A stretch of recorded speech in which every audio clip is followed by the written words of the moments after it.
Anglers Extra. Here in Canada, alongside John Schiffner on the Manager Show on the Cape Cod Baseball Network. And Schiff, a makeup day on what should have been an off day. Wareham coming in to make up the second game of this the scheduled doubleheader between these two teams earlier on in the season. Supposed to go 9 innings as opposed to 7, and taking away an off day.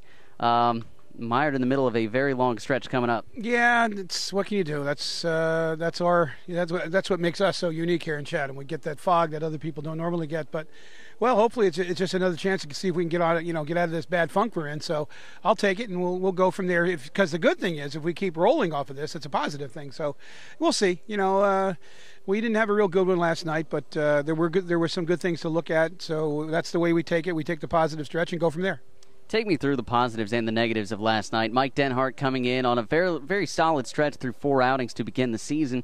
He got knocked around a bit, and then just a few things went wrong after that. Yeah, Mike threw all right. That was a problem.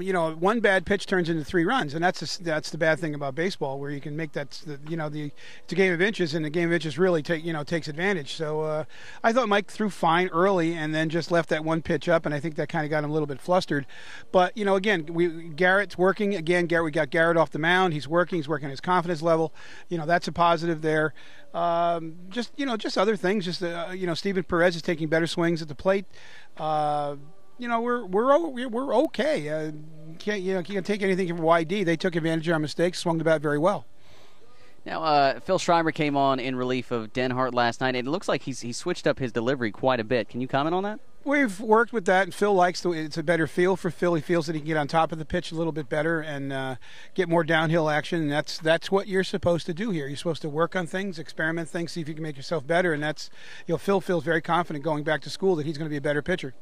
Had to go through a couple of relievers last night, but still a wealth of options in the bullpen should you not have to stretch it out too far. How do you feel about the options tonight going in? Well, it's great to have a 14-man pen. That's fantastic. Or a 14-man staff. That's fantastic. So we're unless we go 18 innings, and even then we're still in better shape than some teams to go 18. But I don't want to go 18 innings. But I have the greatest confidence in Ryan with the pitching staff and the pitching staff themselves. They've really been, they've been the real plus for us this season so far. I mean, granted, you can't go out there every night and have a bang-up performance, but they've been what we've been, they've done what we've expected to do most of the time, and by lots of people. So I think that right now that would be our strength.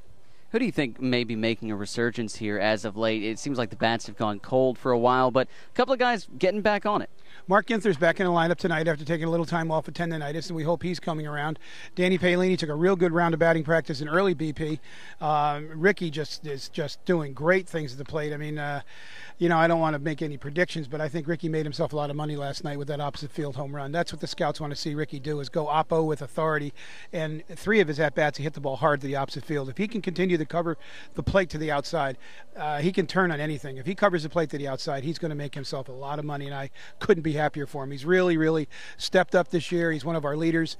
He really wanted to, kind of make a nice comeback from last year's summer, because he was hurt last summer, and when he was playing, he struggled. And last night was a big night for Rick. I'm really happy for him. Who do we see starting on the mound tonight for the Anglers? We got Mark Cicchino from Virginia Tech on the mound tonight. Now, signed on as a temporary player to start the season, then he was brought around as a full-timer after a couple of different things went on during the early part of the season. How does he fit into the rotation here? He's one of our starters at this point, although, again, he's a utility pitcher. He came to us with the reputation of being a utility pitcher from Virginia Tech, that he can start, he can go in the middle, and he can close, because he has that kind of stuff. He's not a power closer. He's not going to be like a Vance who's going to come in and strike out the side, but he's going to throw ground balls. He's going to make you pop the ball up. He's going to keep you off stride, and he'll sneak a strikeout in here and there. He's very similar to Self in a way. He doesn't quite throw as hard as Self does, but very, very similar, where he's down in the zone, comes at you different arm angles, comes at you with different breaking pitches. So he's already shown he did a real good outing last time out against Orleans, the time before it against Katuitt. So he's a quality pitcher. Mentioned Kevin Vance, and we saw him last night for the first time since July 4th, if memory serves. And you mentioned having a 14-man staff, and sometimes guys do go 5, 6, 7 days without getting called upon. Does that wear on anybody's rhythm or anything like that? It certainly does, and that's the reason why we sent Kevin out there last night. He's generally a closer, but we needed to get him some work, and now that'll set him up for the next few days. That's what we need at this point. We're going to go on a long stretch. So we're going to be tapping the bullpen quite a bit. So, right now, knock on wood, there's nobody in the pen that's injured.